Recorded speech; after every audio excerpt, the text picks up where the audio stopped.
My parents skipped my wedding to attend my sister's lunch. After a lifetime in her shadow, I finally did something they never expected. I'm Emily, I'm 27, female. Growing up as the younger sister, I've always felt like I was in the shadow of my older sister who's 29 now. From the start, it seemed like she got the lion's share of attention and praise from everyone in our family.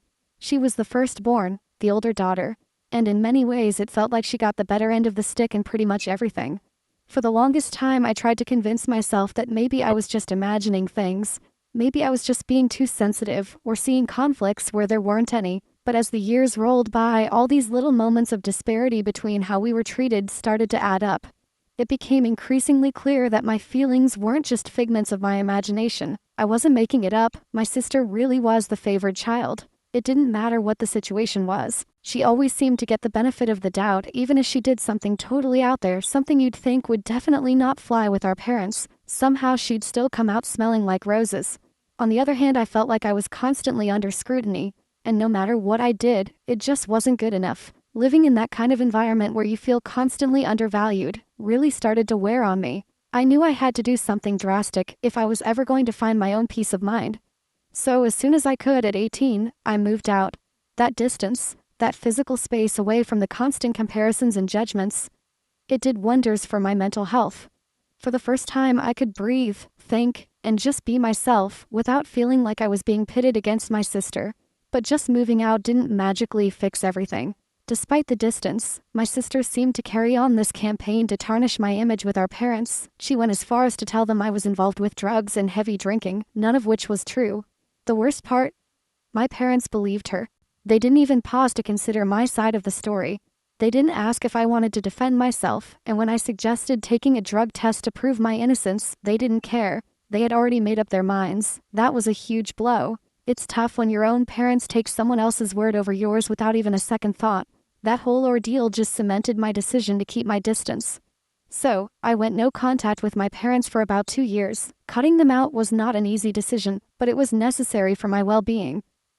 During that time, I really started to put my life together without the cloud of family drama hanging over me. I focused on my career, built a life with my boyfriend, and generally did things that made me happy, things I couldn't have done if I'd stayed entangled in all that negativity. Living independently, I found happiness and success on my own terms. It felt liberating to make decisions without worrying about being unfavorably compared to my sister or dealing with unjust accusations. It was like I could finally enjoy life without the weight of unfair expectations and constant scrutiny. In those years of no contact, I grew a lot as a person. I strengthened other relationships, made new friends, and, most importantly, I learned a lot about myself, about my strengths, my resilience, and how much I could achieve when I wasn't constantly being put down. I wasn't on speaking terms with my parents, we hadn't talked for months. But then I got this news that really shook me. My dad was hospitalized. Despite everything that had gone down between us, I felt a strong pull to be there for him. I've always believed that you shouldn't treat people poorly just because they might have treated you poorly. Instead, I try to treat people the way I aspire to be, regardless of their actions. So I decided it was my duty as a daughter to show up for my dad in his time of need. During his hospital stay, I reached out and we slowly started talking again. It wasn't easy, but it felt necessary. It was like we were cautiously mending the fragile threads of our relationship. My sister, however, wasn't thrilled about this at all. She seemed wary, maybe even a bit threatened by our reconciliation. But I was firm about my decision to reconnect with our parents. I was standing my ground this time.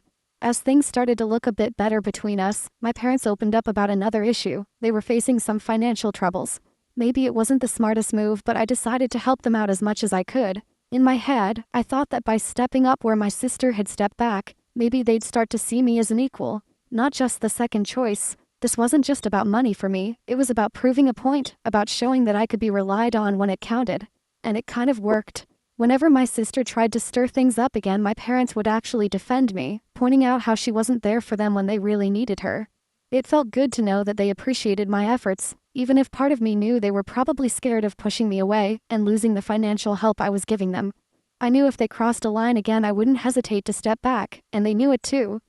They needed the help, and they couldn't afford to mess things up with me this time. Some might think I was being manipulative or that I was a bad person for holding the financial aid over their heads, but honestly, I was just tired of being treated like I didn't matter. I was willing to do what it took to change that dynamic, to make sure I was valued and respected in my family. Amid all this family drama, there was a bright spot: my relationship with my boyfriend. We were going strong, and after celebrating our 4th anniversary together, he proposed. I said yes. It felt like things were finally turning around for me. Personally, my life was on an upswing. I was repairing my relationship with my parents, my career was going well, and now I was engaged to the love of my life. We started planning our wedding, and everything seemed almost perfect. Well, almost perfect except for one thing: my sister. She couldn't hide her surprise, almost disapproval, that I was getting married so young, especially when she herself wasn't even married yet. Her reaction was a bit of a downer, but I wasn't going to let it dampen my spirits. Everything was lined up beautifully for the future. I had managed to establish a somewhat symbiotic relationship with my parents, where we were all getting something we needed from each other. My job was rewarding, my personal life was blooming, and I was excited about what lay ahead. My sister's feelings about my marriage were just another hurdle, but not one that could stop me from moving forward and embracing my happiness. My sister has never really had what you'd call a stable relationship. None of her romantic ventures have lasted more than a year, so it's no big surprise that she's not married yet. But despite her own lackluster love life, she had this bizarre idea that because she wasn't married, I shouldn't get married either. Honestly, her logic felt like complete nonsense to me, so I just decided to ignore it. I had my own life to live, and I was excited about my upcoming wedding. The wedding date was set for a weekend to make sure everyone we cared about could attend without too much hassle. I even sent out invitations to my sister and my parents because, despite all the ups and downs, I really wanted my family to be there. It meant a lot to me to have them share in one of the biggest days of my life. Fast forward to last Saturday, the big day, and guess what? My parents didn't show up. At first, you might think something serious must have happened, right? Something urgent that prevented them from coming? But no, nothing like that. The truth hit me like a ton of bricks when I didn't see them at the ceremony. They didn't show up because my sister decided to throw a lunch at her place on the same day as my wedding, and my parents thought it was more important to support her than to attend their youngest daughter's wedding. I can't even begin to describe how that felt, waiting there at my own wedding, hoping they'd walk through the door any minute. I held off the ceremony start for 30 minutes, clinging to some hope. Then my mom finally showed me a social media post from my sister. That's how I found out where my parents really were. The post showed them all smiling and having a great time, as if they didn't have a care in the world, as if they didn't just skip their daughter's wedding. It was like a punch to the gut seeing them so happy next to her, treating her like she was their only daughter. Right then and there, I made a decision. I was done. Done helping them, done hoping things would change. I decided I was 7 years too late in cutting them off completely, but better late than never. After the wedding, once the guests had left and I had some time to reflect and gather my thoughts, I sent my parents a message. I told them in no uncertain terms that I no longer considered them my parents. They'd made their choice, clearly favoring my sister time and again, even though I had always been there when my sister wasn't. They had refused to show me the basic respect of attending my wedding, and in doing so, they lost my respect in return. Since that message, they've tried to reach out, sending excuses, trying to justify their actions, but I'm standing firm. I don't plan on softening my stance or pretending everything is okay. They made their choice, and now they have to live with it. However, part of me can't help but wonder if I'm being too harsh. It's a strange feeling, knowing I'm finally standing up for myself, but also questioning if I'm the one being unreasonable here. Am I the a-hole for cutting them off after they repeatedly showed they didn't value me? Or am I just overthinking this whole situation? That's what I'm trying to figure out now. Fought the top comments before the update, OP and not the a-hole. Honestly, you are my hero because I'm in a situation similar to yours with a family that is blatant about their favoritism. And honestly, if I could leave, I would do the same thing that you're doing, not the a-hole. They do not deserve to be called mom and dad if they're not willing to be a mom and dad to you. Anyone who thinks otherwise can take a long walk off a short pier.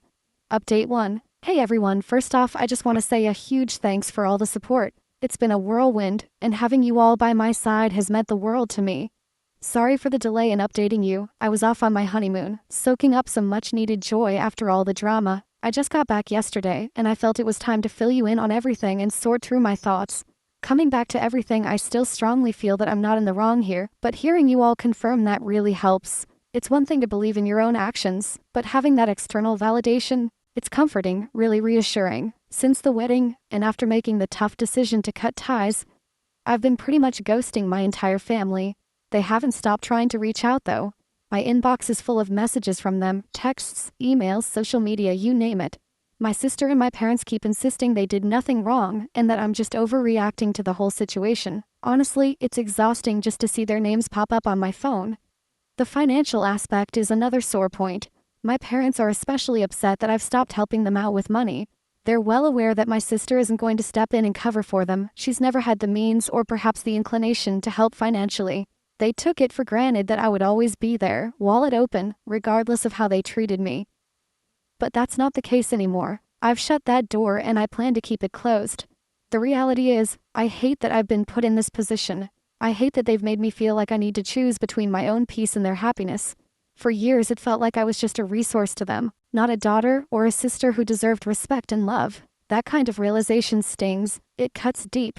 Moving forward, I'm not planning on being friendly or reconciling. Some might say that's harsh, but sometimes you have to be firm to protect your own well-being. You have to draw the line somewhere, and for me, that line was watching them choose a casual lunch over my once-in-a-lifetime wedding day. It's a strange mix of emotions to handle, especially as a newlywed. This should be one of the happiest times of my life, and while it is in many ways thanks to my incredible partner, it's also shadowed by this family drama. Yet, despite the bittersweet feelings, I'm learning a lot about myself, my boundaries, and what I need to do to maintain my mental health. I really appreciate you guys for sticking with me through this mess. Knowing I have a community that supports me and sees my side of things is invaluable. It makes the tough decisions a little easier to stand by. So thank you. Truly. You've helped more than you know. Update 2. So it's been about 3 days since my last update. Things have been pretty hectic. Yesterday, something unexpected happened. My mother showed up at my apartment. I really wasn't in the mood to deal with any family drama, especially not hers, but according to my neighbors, she had been waiting outside for hours. By the time I got home, they mentioned seeing her pacing back and forth, looking pretty anxious. Given that she'd been out there for so long, I figured maybe she had something important to say, or maybe she was ready to make some amends. So, with a heavy sigh, I decided to let her in. In hindsight, that probably wasn't the best decision. No sooner had the door closed behind her than she launched into a tirade. She started by accusing me of being a massive jerk for painting them as the villains. Her words stung, especially because they twisted the truth so much. She continued, saying that just because I'm married now doesn't mean I should forget about my real family. According to her, I should still prioritize my parents and sister, treat them like my family. I couldn't hold back. I told her that her idea of family would hold some weight if they had ever treated me like I was actually part of the family, but that wasn't my reality. Every time I needed them, I was treated like an afterthought, like I was useless. Her showing up now, pretending to care, it felt so fake, so forced. Why now? Why pretend to care when every action they've taken showed the opposite? I also brought up the wedding day, the day she and my dad chose my sister over me. I tried to make her see how much that hurt me, how their actions spoke louder than any words could, but it was like talking to a brick wall. My mom was so entrenched in her own perspective that she couldn't see how her actions could be seen as hurtful or wrong. It was frustrating and sad to witness. She genuinely didn't believe she had done anything wrong. Instead, she insisted I was the one overreacting. The conversation was going nowhere. I was getting nowhere with her, and her refusal to acknowledge any fault was just making things worse. Finally, I'd had enough. I told her that if she couldn't come to terms with the fact that she had consistently chosen my sister over me, and if she wasn't ready to make some real changes in how she treated me, then she shouldn't bother contacting me again. Her response? She called me crazy. That hurt, but I was so done. I stood my ground and told her that if that's truly what she believed, she should leave and not come back. The door closed behind her with a finality that felt like it could be the end of our relationship for good. It was a tough, emotionally charged confrontation, and after she left, I felt a mix of relief and sadness. It's hard cutting ties like that, feeling like your own mother doesn't get you or even wants to understand you. But at the same time, there's relief in standing up for yourself, in setting boundaries that protect your peace. Now I'm just trying to process everything, figure out where I stand, and how to move forward from here. It's not easy, but I believe it's necessary. So, am I the a-hole for handling it this way? Or am I just finally taking the necessary steps to protect my own well-being? That's what I'm trying to figure out. Update 3. Hey everyone, thanks so much for hanging in there with me. It's been a minute since I last updated y'all. I really appreciate all the support you've given me, especially after I decided to cut off my parents. Your encouragement means a ton during this tough time. So, here's what's been going down since we last chatted. I haven't spoken to my mom since our big blow-up. Things ended pretty badly, and we haven't patched things up. My dad has been trying to get in touch with me too, but I've been ignoring his calls and messages, just not ready to dive back into that mess yet. And then there's my sister. She actually hit me up on social media telling me to grow up and stop overreacting.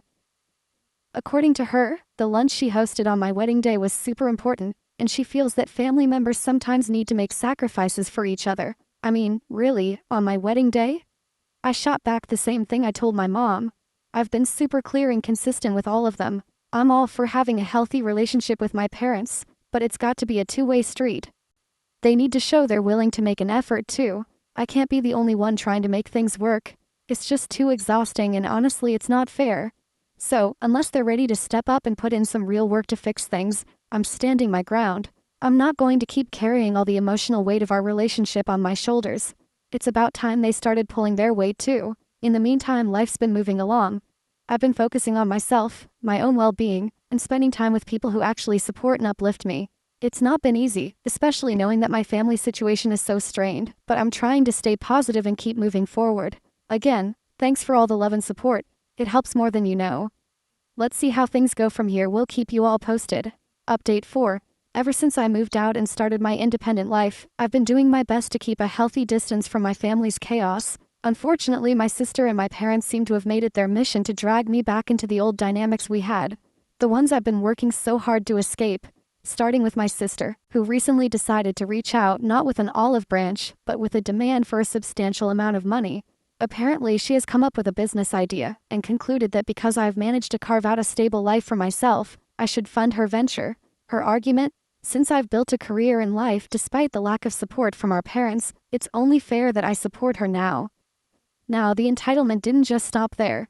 When I told her no, she didn't just accept it, she actually threatened to take legal action against me, claiming that some of my earnings should rightfully belong to her because, according to her, our parents used funds from her college savings to help me get on my feet. A blatant lie. The conversation quickly spiraled from bad to worse. She tried to manipulate me by saying that if I didn't invest in her business, it would be a clear sign that I was still holding on to past grudges and hadn't really moved on. This twisted logic was her way of guilt-tripping me into complying with her demands. As if dealing with my sister wasn't enough, my parents have thrown their weight behind her, echoing her claims and demands. They've been painting a picture where it's my duty to step up and help stabilize the family finances by backing my sister's project. During a particularly tense phone call, they laid it on thick, telling me about all the sacrifices they had made for me over the years, and how helping my sister was the least I could do to show my gratitude. They even went as far as to say that by helping her, I would be helping the entire family find stability. Their arguments were rich considering the years of favoritism and uneven support they had shown us. It was clear they were trying to leverage any sense of familial obligation I felt to get what they wanted. The sheer audacity of their demands was staggering. They seemed to have forgotten the years of neglect and disparity in how they treated us, focusing only on what they believed I owed them now. The discussions with my parents didn't end with the phone calls. They began sending emails and messages, each one more pressing than the last. They tried to paint a picture of dire financial straits, hinting that their situation was so bad that soon they might have no choice but to move in with me. Yes, they suggested that moving in together would be good for us, a chance to mend our strained relationship and live as one happy family under the same roof. This suggestion was almost laughable if it weren't so tragically manipulative.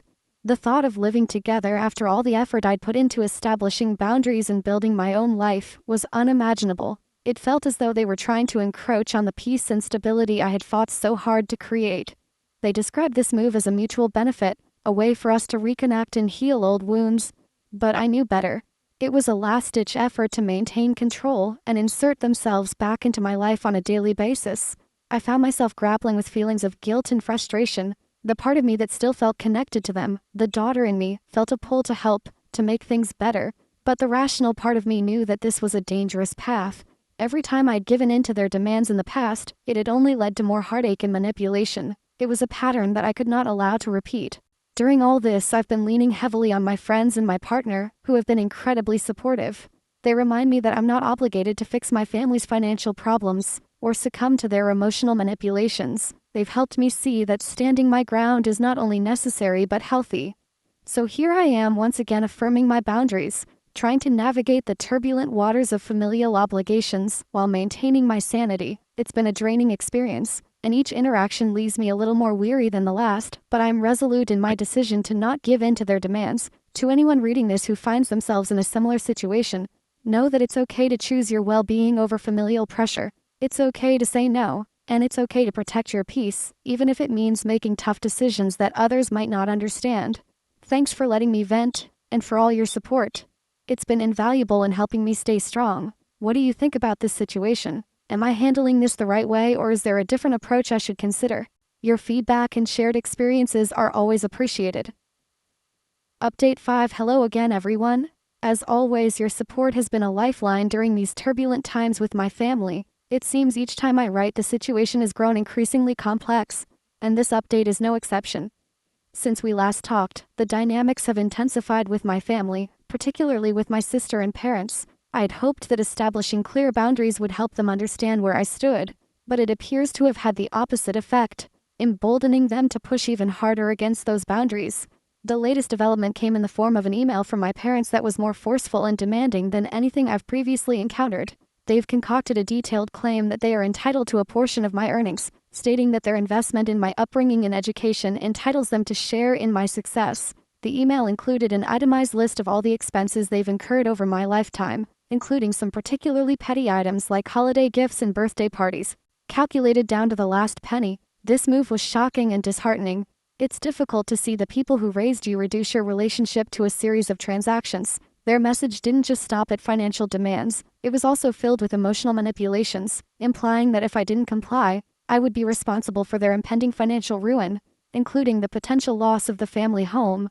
They suggested that by not helping financially, I would essentially be turning my back on the family and everything they stand for. Meanwhile, my sister has taken a different approach to apply pressure. She has started a campaign on social media, posting vague but pointed messages about the importance of family support and unity during tough times. These posts are clearly directed at me, painting her as the struggling sibling who is being unjustly neglected by her more successful sister. This public display of our private issues has not only strained our relationship further, but has also involved the wider circle of our extended family and mutual friends, some of whom have begun to message me privately, urging me to mend fences and help out.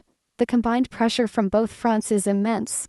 My parents' attempts to guilt-trip me about the family home and my sister's public appeal to familial duty have made it incredibly difficult to maintain the distance I need for my mental health. However, these tactics have also reinforced my belief that the boundaries I set were not only necessary, but essential for preserving my autonomy and well-being. In response to their latest maneuvers, I took several days to gather my thoughts and consult with a few trusted individuals, including my partner and a close friend who has some legal expertise. Their insights were invaluable in helping me craft a response that was firm yet respectful. I replied to my parents' email with a detailed message of my own. I acknowledged their feelings but reiterated that my financial independence is just that, independent. I explained that while I am grateful for their role in my life, I am not an investment, and it is unreasonable and unfair to treat me as such. I also addressed the issue of the family home, expressing sympathy for their situation but clarifying that I am not responsible for their financial decisions or the outcomes of those decisions. Regarding my sister's social media campaign, I decided to reach out to her directly through a private message. I asked her to respect our privacy and keep our financial disagreements off public platforms. I expressed my willingness to discuss our issues privately, but made it clear that I would not engage in a public debate over personal matters. To safeguard myself against potential legal threats hinted at by my sister in her messages, I consulted with a lawyer. The lawyer confirmed that there is no legal basis for my family's claims to my earnings and advised me to keep thorough records of all communications with them. This step, while precautionary, provided some peace of mind that I was on solid ground. The emotional toll of these developments cannot be understated. Each email, message, and post chips away at the resolve I've built to protect myself from their manipulative tactics. It's a constant battle to remind myself that I am not responsible for their happiness or financial stability. Through all of this, the community here has been a source of strength. Reading your messages and comments helps reinforce that I am not alone in this struggle and that others have faced similar challenges and come out stronger on the other side. As I move forward, I'm focusing on maintaining the boundaries I've set and continuing to build a life with people who respect and support those boundaries. It's not easy, and I know there will be more challenges ahead, but I am committed to standing firm in my decisions. Thank you again for all your support. It truly makes a difference. I welcome any further advice you may have on dealing with family financial entanglements or maintaining emotional health amid familial pressure. Your insights and stories have been a beacon of hope and guidance. Last update today. I'm writing what I intend to be my last update on here regarding my family situation. After much reflection and enduring increasingly invasive behavior from my family, I've made some definitive decisions about how I want to move forward. Since the last update, things escalated to a level I could no longer tolerate or manage through mere boundaries and firm emails. My family's actions turned from manipulative demands to outright harassment. The constant pressure, the invasive communications, and the emotional blackmail reached a point where my daily life and mental health were severely impacted. I realized that these were not mere oversteps, they were clear violations of my privacy and peace, in response to their unrelenting behavior. I took several decisive steps to protect myself and secure my future away from their influence. After consulting with legal professionals about the ongoing harassment, I made the tough decision to file charges against my family members. This was not a decision I took lightly, but it was necessary to formally address the severity of their actions and to legally prevent further harassment. The legal process was draining and emotionally taxing, but it reaffirmed my belief in protecting my well-being above all. Along with taking legal action, I made some significant personal changes. I've changed all my contact information, phone numbers, email addresses, and moved to a new location. The necessity of erasing my old contact details and physically relocating was a drastic measure but essential in ensuring that my family could no longer reach me directly and disrupt my life. This entire journey has been one of the hardest periods of my life.